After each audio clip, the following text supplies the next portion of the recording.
Olá! Hoje a gente vai conversar sobre um assunto que, no fundo, toca todo mundo, aquela criança ferida que mora dentro de nós. Vamos usar como base os estudos da diaconisa Márcia Araújo para tentar entender como as coisas que vivemos lá atrás, muitas vezes sem nem lembrar, ainda hoje influenciam o jeito que a gente reage e se comporta. Sabe, todo mundo já passou por isso, né? Ter uma reação que parece desproporcional, um sentimento que brota do nada e a gente fica sem entender de onde veio. Pois é.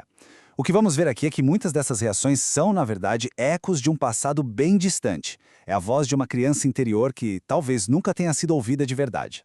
Então, para começar, vamos entender o que é essa tal de criança ferida. Não é nada literal, claro. É um conceito muito poderoso, tanto psicológico quanto espiritual, que mora lá no fundo da nossa memória emocional.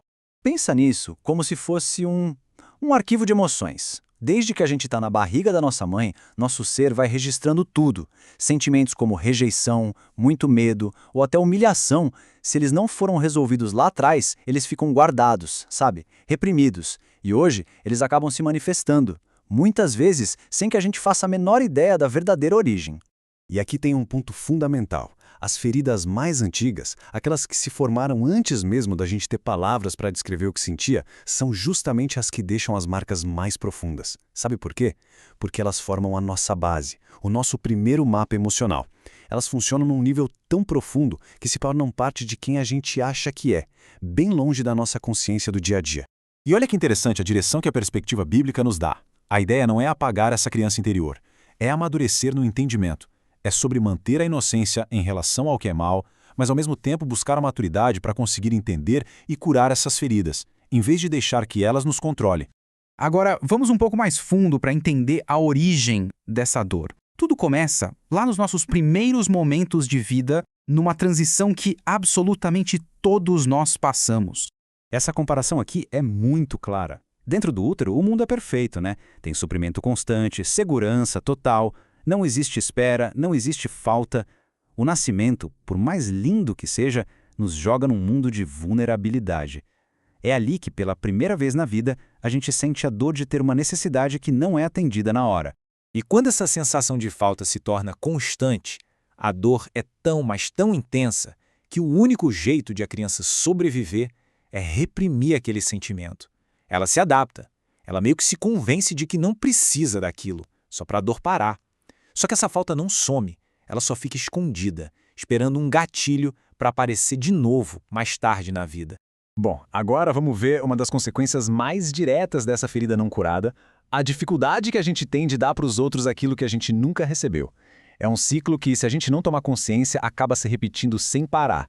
Quem nunca sentiu um desconforto, uma impaciência com a fragilidade de outra pessoa? Muitas vezes, isso acontece porque a carência do outro é um espelho da nossa própria necessidade, aquela que nunca foi suprida. A nossa dor reprimida é ativada, e aí a gente reage, às vezes com agressividade ou rejeição, sem nem entender o porquê.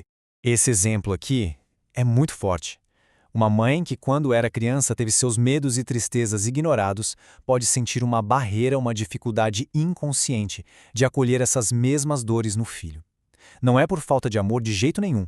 É porque olhar para a dor do filho a obriga a encarar a própria dor, aquela que nunca foi curada. E aqui a gente vê um modelo divino de amor. Um amor que se entrega por completo. É o contraste perfeito com a nossa dificuldade humana. Muitas vezes, a gente tenta dar amor a partir de um vazio interior. A cura, portanto, é o que nos aproxima desse ideal, de uma doação que é genuína, que vem da abundância. Vamos para outra consequência bem séria disso tudo. O processo de abandonar quem a gente realmente é, só para sermos aceitos, para evitar dor e conflito. É uma adaptação que cobra um preço muito alto. A nossa própria essência.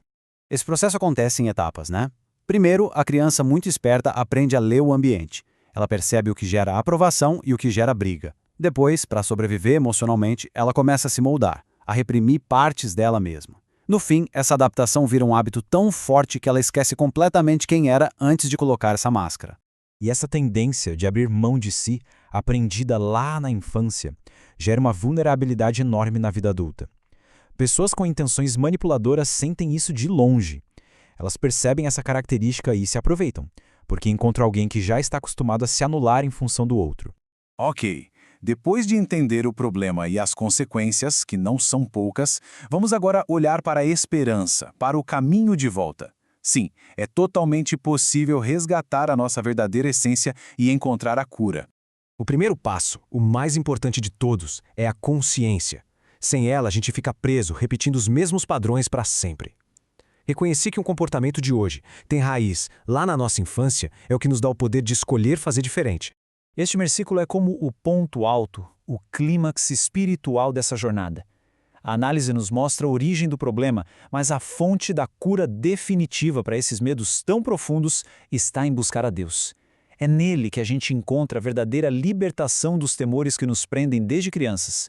E a gente termina com essa reflexão. Agora que a gente entende um pouco melhor o que é a criança ferida, de onde ela vem, como ela age, o próximo passo é pessoal. Como é que a gente pode, no nosso dia a dia, começar a ouvir essa voz interior, não para ser dominado por ela, mas para finalmente dar a ela a cura e o acolhimento que ela sempre precisou. A jornada começa agora.